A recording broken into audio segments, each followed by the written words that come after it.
treatment of ulcerative colitis has always aimed at inducing remission, prevent relapse, and reduce the risk of complications of the disease.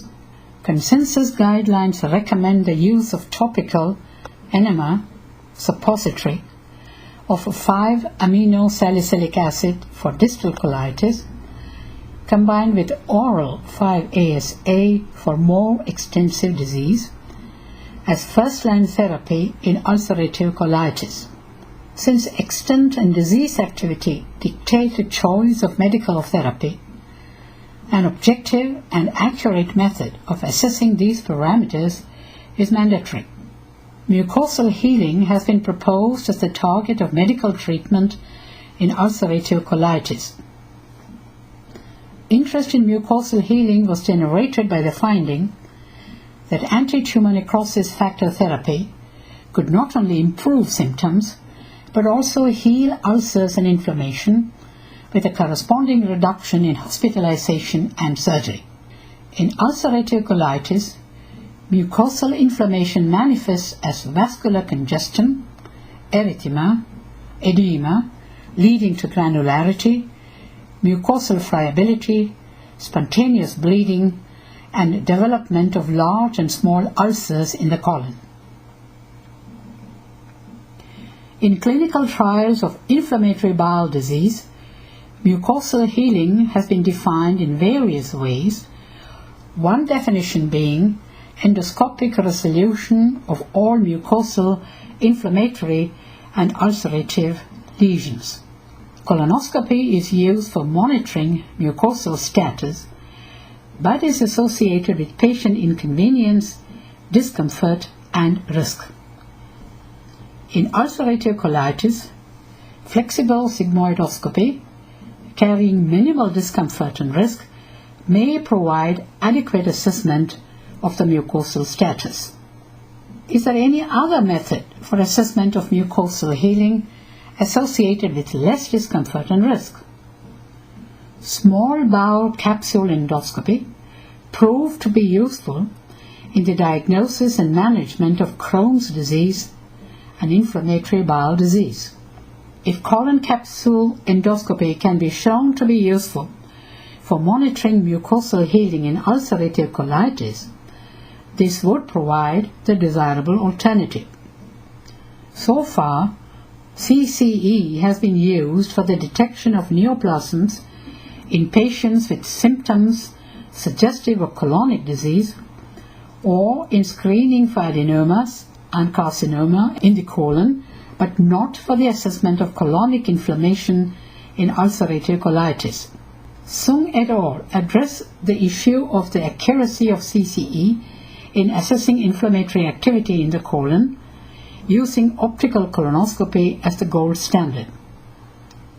In addition to accuracy of CCE in assessing inflammation activity, they also investigated capsule transit time and excretion rate, colonic cleansing, and the safety of the procedures in patients with ulcerative colitis.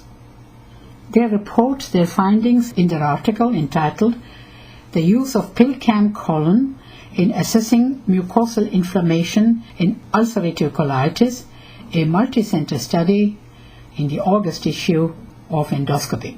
Treatment of ulcerative colitis should be tailored to the severity of colonic inflammation, which in the past has been gauged mainly by clinical features and biochemical parameters.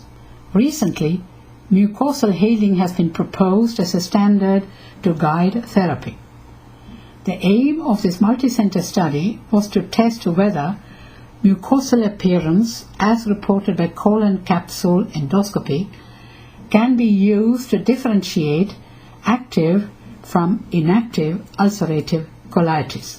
Adult patients from Hong Kong, Singapore, and Taiwan who were suspected or known to have ulcerative colitis were included in this prospective study.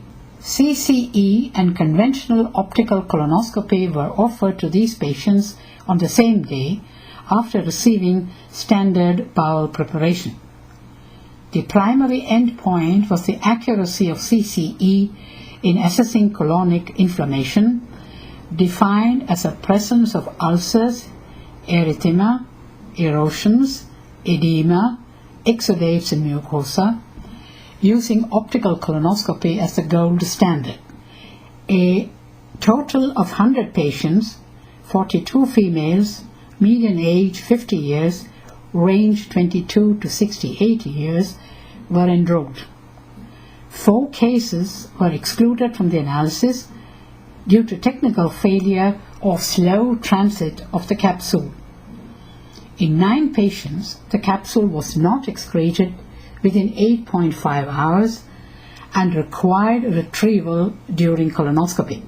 The sensitivity of CCE to detect active inflammation was 89%, 95% confidence interval 80 to 95, and specificity was 75%, 95% confidence interval 51 to 90.